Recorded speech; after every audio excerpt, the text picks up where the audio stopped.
I'm Lynetta Kizer. I'm from Woodbri, Virginia. I started playing basketball when I was like 7 in Stuttgart, Germany. My mother was military, so I played there. So I got to like get the whole experience, like playing with like the European kids growing up and stuff like that. So then I came back stateside, started playing basketball here, mainly versus guys. I have older brothers, so he's like 3 years older, so all his boys will like come and play, and then I was like good. I was like killing them, like, you know, so they're like, yo, bring your little sister, like, you know what I'm saying? Like, yeah, we need her, like, bring her out. So that's when I kind of recognized, like, yo, maybe you can play basketball.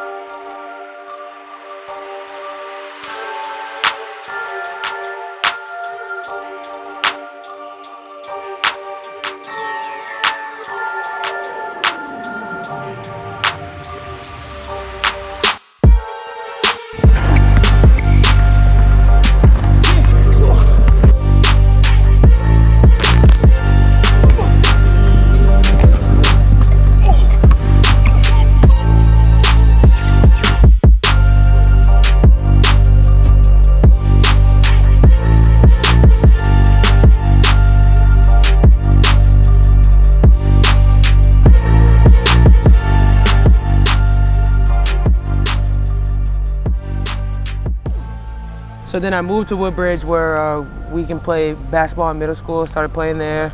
And I was playing some with the high school team, and I was killing, like, so it just kind of like took off from there. I guess when I got to high school, like I started getting noticed by a lot of people.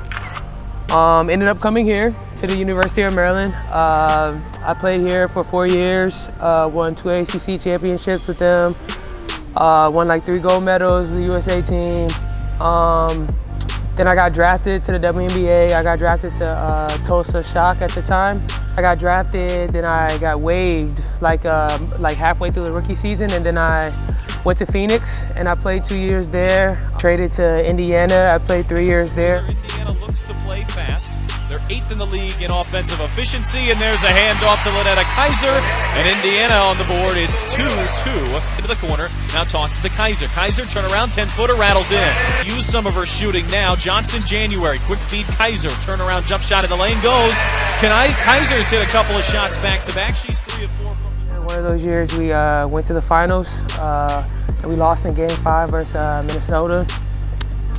Next year after that, I got traded to Connecticut, which we did really well. We made the playoffs for the first year that year, which was last year, and then this year I played for Minnesota. I played all 7 years overseas. I played in Korea, Slovakia, Turkey for 2 years, Greece. I played in China, and then I went back to Turkey. So right now, just looking for the next opportunity, pretty much. I think with me being there and at that program at my high school, you couldn't deny it. So, you excited now? Go. We ready to go. Yeah. There you go. Okay, we got it. How are you doing? This is my goddaughter, Amaya. Hi, Amaya. Nice to meet you. High five.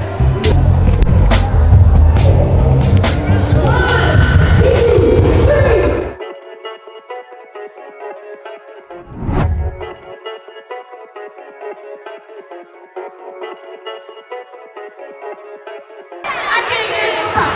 Are you ready?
I definitely want to think into life after basketball. Like basketball is, like we talked about it before, it's given us so much. And I think sometimes people can take it for granted. Right. And then when it's gone, and you don't have anything to fall back on. So I think my biggest thing is like my family is really big into fashion. A lot of us are. So we definitely want to start going to clothing and then starting like some type of foundation where we can do like different type of drives throughout my community where I grew up at.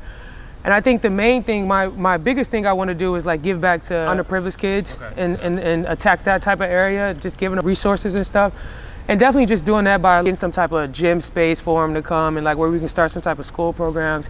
So my mind just goes like 1,000 miles an hour because there's like so many ways that you can like do different things outside of basketball. So just me trying to put all those things together. I think the good thing about it is if the people want to use it, like for instance, like the University of Maryland, it's a big school. Right. And I know that if I were to call my coaching staff or anybody from affiliated with here, they'll find a way to help me. Right. Like, you know, so I think it's just important as basketball players that once we leave school and we do go pro, that we don't forget about the resources and the people who put us in that position, if that makes sense, because they're always willing to help. So like that's just a little nugget to keep in the back of your pocket. Yeah.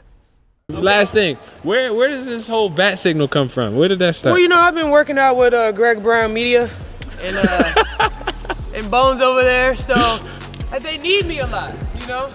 So one of my favorite characters coming up was Batman, and you know when Gotham City needed him, the bat signal went up. Right. So one day we was in workouts and I was like, yo man, get the back signal out, you know? And it just so happens every time they do need me. And I do. What you mean, like, what you mean need you though? Like, so we'll do like reps or whatever. So it'll be like either 10 reps, so on the 9th shot, somebody makes it. So the 10th shot, that's when the back signal come out. It's always the last shot. And I always get the last shot. And I always make it. I wanted to stop this video real quick to say that honestly, she was not lying. Back at the high school, they had a half-court shot competition. You have 3 tries to make it. And on the last shot, well, take a look.